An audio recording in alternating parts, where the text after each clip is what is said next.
IT में जो rebound आया, चाहे वो रुपी का 83 क्रॉस करना हो या वैल्यूएशन अट्रैक्टिव हो गए हो, वो बात हो, इन सब से हम चर्चा चालू करेंगे आज सुमित पोद्दार के साथ, तिकोना कैपिटल के सीईओ। सुमित, देखिए निफ्टी आईटी इंडेक्स जो है वो डेज हाई पे आपके साथ स्क्रीन पर नजर आ रही है, क्या बात है जी। लग रहा है फुल लॉन्ग पोजीशन आईटी में है। इतनी बढ़िया स्माइल आपकी, इतने सालों की तजुर्बा आईटी को पल्स पकड़ने का, ये तो होता है कि अच्छे एंट्री एग्जिट्स मिल जाते हैं, नहीं? जी बिल्कुल। Good afternoon Ajay, good afternoon to your viewers as well. आपके दर्शकों को भी गुड आफ्टरनून। एंड यस, जैसे एक स्टैंडर्ड डिस्क्लोजर अप्लाई होता है कि हम SEBI registered investment adviser as well as research analyst हैं। एंड आपने ये बड़ी बड़ी इंटरेस्टिंग चर्चा लाई कि भाई गिवन जिस हिसाब से मार्केट प्लेस्ड है, इस टाइम पे क्या करना चाहिए, या जो आईटी में वापस एक इंटरेस्ट आ रहा है, उस चीज को कैसे देखना चाहिए। सो यस, जिस दिन बैंक्स जो काफी अच्छा कर रहे हैं because of the credit growth जो वापस आई है, प्लस एसेट क्वालिटी भी देखें तो बहुत अच्छी आई है, तो वो ट्रेंड कंटिन्यू है, but to some extent profit booking हो रही। अब बाजार बाजार को क्वेश्चन ये आता है कि भाई अगर कहीं पैसा बन चुका है तो कौन से सेक्टर में इंक्रीमेंटली पैसा डाला जाए। तो टू सम एक्सटेंट आईटी एक बड़ा सेक्टर है जो जहां पर आशा बन रही है। अगर इनके नतीजे भी देखे जाएं तो नन ऑफ द, या कोई भी आईटी कंपनी ने ऐसा कोई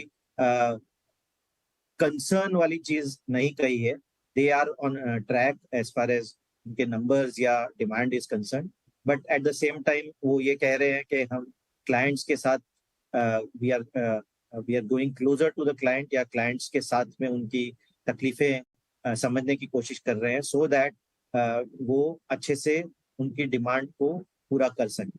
but at the same time जिस हिसाब से ये ग्लोबल मंदी का माहौल मचा हुआ है, उस पर्सपेक्टिव से देखा जाए तो IT sector from a 1 year perspective अच्छा रिटर्न बना सकते हैं। लेकिन ये जो सिस्टमिक इशू या सिस्टमिक रिसेशन की बात हो रही है, तो उस पर्सपेक्टिव से अभी भी not everything is settled down. May be जो जो पैसा लोगों ने दूसरे सेक्टर्स में कमा लिया है, भले वो कंजम्पशन हो या बैंकिंग हो, उसका एक सेक्टर रोटेशन वाला सिचुएशन दिख सकता है यहाँ पर, and which is what is happening as of. ठीक है, ये बात सही है। मैं बैंकिंग में आपसे जानना चाहूंगा, एक तरफ पीएसयू बैंक, यूनियन बैंक का अभी अभी रिजल्ट आया, बहुत शानदार नंबर। कैनरा बैंक अच्छा चल रहा है, एसबीआई के रिजल्ट भी इस बार उम्मीद है कि बहुत ही बढ़िया आएंगे। उनका आरओए शायद, मैं सरप्राइज होऊंगा अगर 1% क्रॉस नहीं होता है, तो मेरी उम्मीद है कि हो जाए। और दूसरी तरफ एक्सिस इंडस्ट्री में सॉलिड रैली चल रही है। आप किस तरह ज़्यादा कंफर्ट ले रहे हैं, किस तरफ आप, किस पॉकेट की तरफ ज़्यादा कंफर्ट ले रहे हैं, वैल्यूएशन, क्वालिटी ऑफ बिजनेस, दोनों को देखते हुए? सो क्वालिटी ऑफ बिजनेस को देख, quality of business as well as जो मैनेजमेंट अपने बिजनेसेस में टेक्नोलॉजी की तरफ इन्वेस्ट कर रही हैं, तो प्राइवेट बैंक्स उस एंगल से कुछ ज्यादा जचते हैं हमें। एंड लास्ट 3 to 6 मंथ में हम लोग बैंक्स, प्राइवेट बैंक्स पे लार्जली ओवरवेट थे, and which is what has played out well. And even going forward हम प्राइवेट बैंक्स, जो टेक्नोलॉजी ओरिएंटेड प्राइवेट बैंक्स हैं, उस पर ही ज्यादा ओवरवेट रहेंगे। डिस्पाइट द रन अप, हमें लगता है यहाँ पर जो जो क्रेडिट ग्रोथ आ रही है या अपकमिंग जीडीपी ग्रोथ में पार्टिसिपेशन रहेगा, वो इंक्रीमेंटली प्राइवेट बैंक्स जो टेक्नोलॉजी में इन्वेस्ट कर रही हैं उन्हीं का, they will be the forefront as far as their earnings growth are concern. हालांकि ये देखते हुए पूरे सेक्टर में ये हो रहा है कि credit growth is picking up, and सामने आपके एनपीएस जो है वो काफी कुछ हद तक प्रोवाइड किए गए हैं, as well as economic growth के वजह से ये सारे एनपीएस का रेजोल्यूशन होते हुए दिख रहा है। उसमें नो डाउट इवन पीएसयूज भी काफी बेनिफिशियरी है, but at the same time they remain a trade rather than a investment, and the preference is more, जो है प्राइवेट बैंक्स की तरफ प्रेफरेंस या रुझान ज्यादा रहेगा। हालांकि in the most near term, जैसे आज हम देख रहे हैं कुछ करेक्शन हो रहा है, स्मॉल स्मॉल प्रॉफिट बुकिंग होती रहेगी, बट हमें अगर नेक्स्ट दिवाली तक देखें, ये सारे प्राइवेट बैंक स्टॉक्स जो होंगे न्यू हाइस पर होंगे। Absolutely Sumit, good afternoon. ये तो हुई बैंक्स की बात और साथ ही आईटी सेक्टर पर आपका आउटलुक, लेकिन कंजम्पशन स्टोरी को कैसे देखा जाए, क्योंकि कंजम्पशन स्पेस में अगर देखें काफी हद तक अच्छा मोमेंटम देखने को मिला है। आईटीसी के नंबर्स का इंतजार है, इसके अलावा अगर नेस्ले के नंबर्स के बाद का परफॉर्मेंस देखें, हर लिहाज से अगर देखें फैक्टर्स कई सारे पॉजिटिव हैं। पाम ऑयल के प्राइसेस में जो मॉडरेशन है उसका इम्पैक्ट मार्जिन्स पर पड़ता हुआ दिखने के पूरे अनुमान है, और इस वक्त अब तक जो नतीजे आ चुके हैं उस पर इम्पैक्ट दिख भी रहा है। जी जी।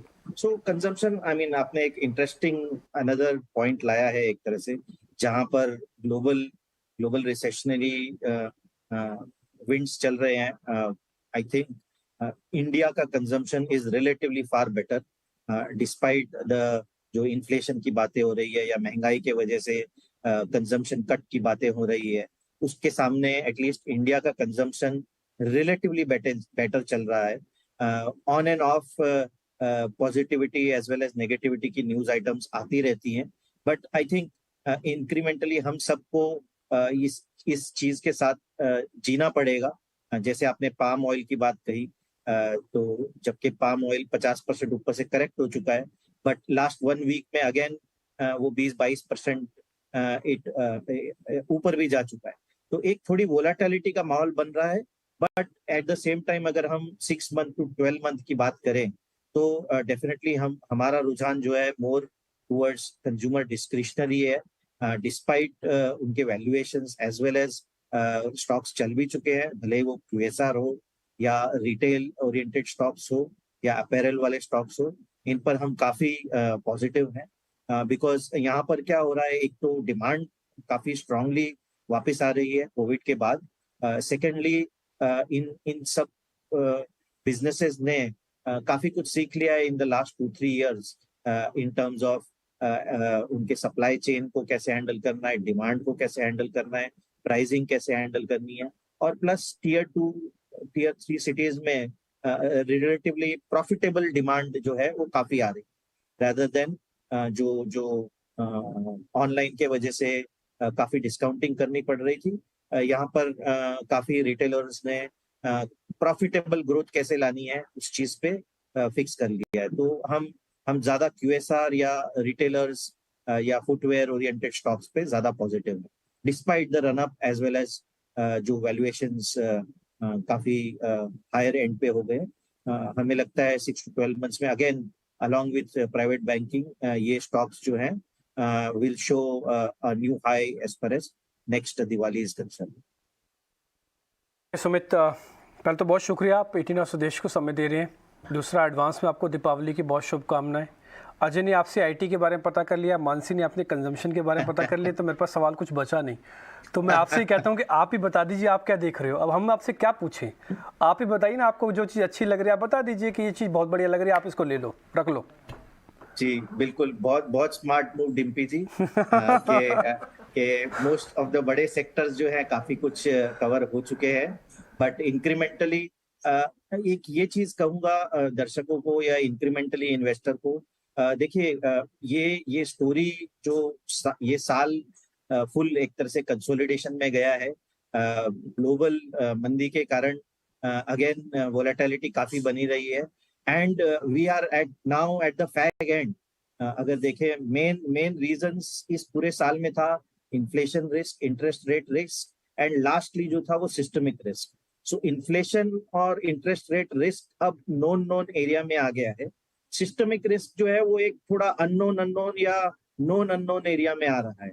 तो मैक्सिमम देखिए नेक्स्ट 3 महीने ये नैरेटिव चलता रहेगा, और ये जो रिजल्ट सीजन है ये एक बार डाइजेस्ट हो जाएंगे तो incrementally I think story will come back to the export themes. As of now वो अवॉइड करने चाहिए, नो डाउट, बट जैसे जैसे जो स्ट्रॉन्ग बिजनेसेस है, जैसे for example chemical oriented businesses है, they will come back. Auto ancillaries जो है वो दे विल कम बैक।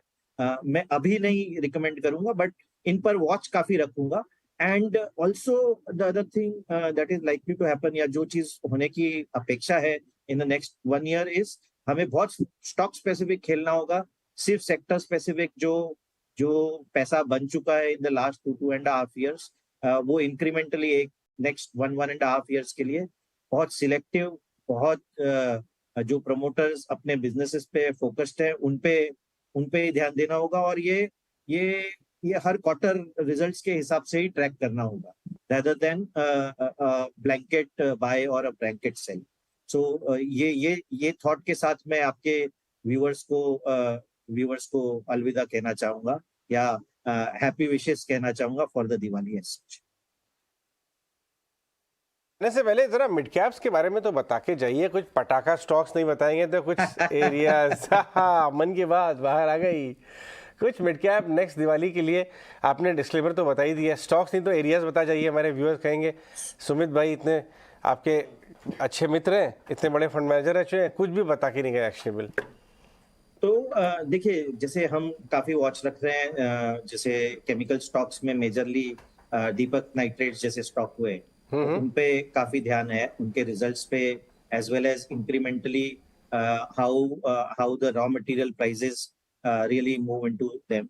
सिमिलरली एक आज जो रिजल्ट आने वाला है जुबिलेंट इनर्जेवा, जो कमोडिटी से स्पेशलिटी की तरफ मूव कर रहा है, ये दो स्टॉक पे काफी अच्छा वॉच रखूंगा, एंड जैसे ही हमें इंक्रीमेंटल डिमांड इंप्रूवमेंट के साइंस मिलते हैं उन पर हम अपनी पोजीशंस और बनाएंगे एक तरह से। एंड ये भी डिस्क्लेमर दूंगा, we are already invested, but depending on further investigation और further demand improvement, we will have further exposure.